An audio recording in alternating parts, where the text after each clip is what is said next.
মধ্যপ্রাচ্যে ইরানকে ঘিরে শুরু হওয়া যুদ্ধ পাকিস্তানের জন্য এক জটিল কূটনৈতিক ও নিরাপত্তা সংকট তৈরি করেছে। একদিকে ইরানের সঙ্গে দীর্ঘ সীমান্ত, বাণিজ্যিক যোগাযোগ ও ধর্মীয় সম্পর্ক, অন্যদিকে সৌদি আরবের সঙ্গে গভীর সামরিক ও অর্থনৈতিক অংশীদারিত্ব। এই দুই শক্তির মধ্যে সংঘাত তীব্র হওয়ায় ইসলামাবাদ এমন এক অবস্থায় পড়েছে যেখানে যে কোনো সিদ্ধান্তই ঝুঁকিপূর্ণ হতে পারে। পাকিস্তানের প্রধানমন্ত্রী শাহবাজ শরীফ সম্প্রতি ইরান সফর করে দেশটির সর্বোচ্চ নেতা আয়াতুল্লাহ আলী খামেনির সঙ্গে বৈঠক করেছিলেন, কিন্তু যুদ্ধ শুরুর পর পরিস্থিতি দ্রুত পাল্টে যায়। ইরানে হামলার নিন্দা জানালেও পাকিস্তান একই সঙ্গে উপসাগরীয় দেশগুলোর উপর ইরানের ক্ষেপণাস্ত্র ও ড্রোন হামলাকেও সমালোচনা করেছে। ফলে কূটনৈতিকভাবে দুই পক্ষের মধ্যেই ভারসাম্য বজায় রাখার চেষ্টা করছে ইসলামাবাদ। সংকটের সবচেয়ে বড় কারণ পাকিস্তানের ভৌগোলিক অবস্থান। ইরানের সঙ্গে প্রায় ৯০০ কিলোমিটার দীর্ঘ সীমান্ত রয়েছে পাকিস্তানের। সীমান্তবর্তী বেলুচিস্তান অঞ্চল আগে থেকেই অস্থিতিশীল এবং সেখানে বিচ্ছিন্নতাবাদী তৎপরতা সক্রিয়। যদি ইরানকে ঘিরে সংঘাত আরো বিস্তৃত হয়, তাহলে এই সীমান্ত এলাকা দ্রুত অস্থির হয়ে উঠতে পারে। নিরাপত্তা বিশ্লেষকদের মতে এমন পরিস্থিতিতে পাকিস্তানের পশ্চিম সীমান্ত নতুন করে সহিংসতার কেন্দ্র হয়ে উঠতে পারে।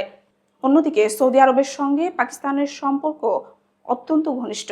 গত বছর রিয়াদে স্বাক্ষরিত একটি যৌথ প্রতিরক্ষা চুক্তি অনুযায়ী দুই দেশের যে কোনো একটির উপর আক্রমণ হলে তা উভয়ের বিরুদ্ধে আক্রমণ হিসেবে বিবেচিত হবে।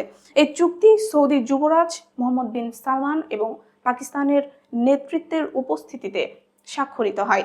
বর্তমানে প্রায় ২,০০০ পাকিস্তানি সেনা সদস্য সৌদি আরবে মোতায়েন রয়েছে বলেও ধারণা করা হয়। এই বাস্তবতা পাকিস্তানকে আরো কঠিন অবস্থায় ফেলেছে, কারণ সৌদি আরব যদি সরাসরি সামরিক সহায়তা চায়, তাহলে চুক্তি অনুযায়ী ইসলামাবাদের উপর চাপ তৈরি হবে সহায়তায় এগিয়ে যাওয়ার। কিন্তু এমন সিদ্ধান্ত পাকিস্তানকে সরাসরি ইরানের বিরুদ্ধে দাঁড় করিয়ে দিতে পারে, যা আঞ্চলিক নিরাপত্তার জন্য বড় ঝুঁকি সৃষ্টি করবে। দেশটির ভেতরেও পরিস্থিতি সংবেদনশীল। পাকিস্তানের উল্লেখযোগ্য শিয়া জনগোষ্ঠী রয়েছে, যাদের অনেকেই ইরানের সঙ্গে ধর্মীয় ও রাজনৈতিকভাবে সহানুভূতিশীল। ইরানের সর্বোচ্চ নেতা নিহত হওয়ার খবর প্রকাশের পর পাকিস্তানের বিভিন্ন শহরে বিক্ষোভ দেখা যায় এবং সহিংসতায় হতাহতের ঘটনাও ঘটে। এই প্রেক্ষাপটে সংঘাত দীর্ঘস্থায়ী হলে পাকিস্তানের সাম্প্রদায়িক উত্তেজনা নতুন করে মাথাচাড়া দিতে পারে। আরেকটি গুরুত্বপূর্ণ উদ্বেগ হলো উপসাগরীয় অঞ্চলে কর্মরত পাকিস্তানি শ্রমিকদের ভবিষ্যৎ। সৌদি আরব, সংযুক্ত আরব আমিরাত সহ বিভিন্ন দেশে লক্ষ লক্ষ পাকিস্তানি কাজ করেন এবং তাদের পাঠানো অর্থ পাকিস্তানের অর্থনীতির বড় ভিত্তি। যুদ্ধ দীর্ঘ হলে উপসাগরীয় অর্থনীতি ক্ষতিগ্রস্ত হতে পারে, যার সরাসরি প্রভাব পড়বে পাকিস্তানের অর্থনীতিতে। বিশ্লেষকদের মতে পাকিস্তানের সামনে সবচেয়ে বাস্তবসম্মত পথ হলো কূটনৈতিক ভারসাম্য বজায় রাখা। ইসলামাবাদ ইতোমধ্যে তেহরান ও রিয়াদের মধ্যে যোগাযোগ রক্ষার চেষ্টা করছে এবং সংঘাত প্রশমনে মধ্যস্থতার ভূমিকা নেওয়ার ইঙ্গিত দিয়েছে। অনেক বিশেষজ্ঞ মনে করছেন সরাসরি সামরিক হস্তক্ষেপের বদলে সৌদি আরবকে আকাশ প্রতিরক্ষা বা প্রযুক্তিগত সহায়তা দেওয়া হতে পারে পাকিস্তানের সম্ভাব্য কৌশল। তবে পরিস্থিতি দ্রুত পরিবর্তন হলে পাকিস্তানের জন্য এই ভারসাম্য বজায় রাখা কঠিন হয়ে উঠতে পারে, বিশেষ করে উপসাগরীয় দেশগুলো যদি সম্মিলিতভাবে যুদ্ধে জড়িয়ে পড়ে। তখন ইসলামাবাদকে এক পক্ষ বেছে নিতে বাধ্য করা হতে পারে।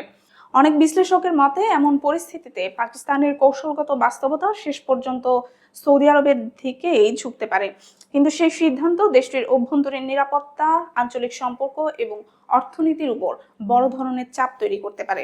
তাই ইরান যুদ্ধ শুধু মধ্যপ্রাচ্যের সংকট নয়, এটি পাকিস্তানের জন্য এক বড় কৌশলগত পরীক্ষায় পরিণত হয়েছে। সমুদ্রবক্ষে যুক্তরাষ্ট্রের সামরিক শক্তির প্রধান স্তম্ভ হিসেবে কয়েক দশক ধরে গুরুত্বপূর্ণ ভূমিকা পালন করছে বিমানবাহী রণতরী। কোনো বিদেশি ঘাঁটির সাহায্য ছাড়াই বিশ্বের দূরবর্তী অঞ্চলেও আকাশপথে হামলা চালানোর সক্ষমতা এই বিশাল যুদ্ধ জাহাজগুলোকে বিশেষ গুরুত্ব দিয়েছে। তবে 2026 সালের বর্তমান ভূ রাজনৈতিক পরিস্থিতিতে এসব রণতরীর ভবিষ্যৎ নিয়ে নতুন করে বিতর্ক শুরু হয়েছে। বিশেষ করে চীনের দ্রুত সামরিক শক্তি বৃদ্ধির কারণে এই আলোচনা আরো জোরালো হয়েছে। জাতীয় নিরাপত্তা বিশ্লেষক জ্যাক বাকবি তার এক সাম্প্রতিক বিশ্লেষণে উল্লেখ করেছেন, আধুনিক যুদ্ধক্ষেত্রে বিমানবাহী রণতরীগুলো এখন এক গুরুত্বপূর্ণ সন্ধিক্ষণে দাঁড়িয়ে আছে। এক সময় সমুদ্রের প্রধান শক্তি হিসেবে পরিচিত যুদ্ধ জাহাজগুলো যেমন নতুন প্রযুক্তির আগমনে গুরুত্ব হারিয়েছিল, তেমনি বিমানবাহী রণতরীগুলোর ভবিষ্যৎ নিয়েও এখন প্রশ্ন উঠেছে। তবে যুক্তরাষ্ট্রের নৌবাহিনী এখনই এসব জাহাজের গুরুত্ব কমে গেছে বলে মনে করছে না।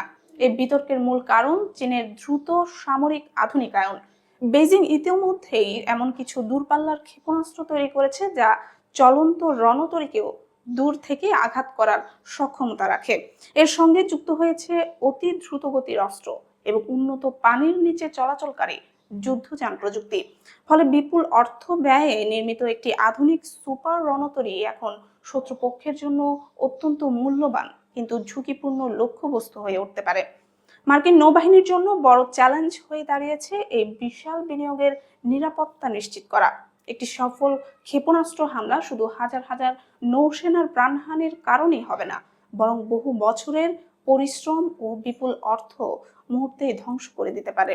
তবে যুক্তরাষ্ট্রের প্রতিরক্ষা দপ্তরের ধারণা, বিমানবাহী রণতরী ছাড়া বিশ্বজুড়ে তাদের সামরিক উপস্থিতি বজায় রাখা কঠিন, কারণ স্থলভিত্তিক বোমারু বিমান বা একবার ব্যবহারযোগ্য ক্ষেপণাস্ত্র দিয়ে দীর্ঘমেয়াদে যুদ্ধ পরিচালনা করা সহজ নয়। বর্তমান পরিস্থিতির সঙ্গে খাপ খাইয়ে নিতে মার্কিন নৌবাহিনী তাদের যুদ্ধ কৌশলে পরিবর্তন আনছে। এখন আর আগের মতো শত্রুর উপকূলের খুব কাছে রণতরী নিয়ে যাওয়া হয় না, বরং অনেক দূর থেকে যুদ্ধ পরিচালনার সক্ষমতা বাড়ানোর উপর জোর দেওয়া হচ্ছে। সাম্প্রতিক কিছু সামরিক অভিযানে নতুন প্রযুক্তি ব্যবহার করে এই কৌশল বাস্তবায়নের চেষ্টা চলছে। এখন রণতরীগুলো শুধু যুদ্ধ বিমান বহনের মাধ্যম নয়, বরং একটি সমন্বিত যুদ্ধ পরিচালনা কেন্দ্র হিসেবেও ব্যবহৃত হচ্ছে। এই পরিবর্তনের অন্যতম গুরুত্বপূর্ণ অংশ হলো চালকবিহীন উড়ন্ত যন্ত্র বা ড্রোনের ব্যবহার। এসব যন্ত্র আকাশে উড়ন্ত যুদ্ধ বিমানকে মাঝপথে জ্বালানি সরবরাহ করতে পারে। এর ফলে যুদ্ধ বিমানগুলো আরো দীর্ঘ দূরত্ব অতিক্রম করে আক্রমণ চালাতে সক্ষম হচ্ছে এবং পরে নিরাপদে রণতরীতে ফিরে আসতে পারছে।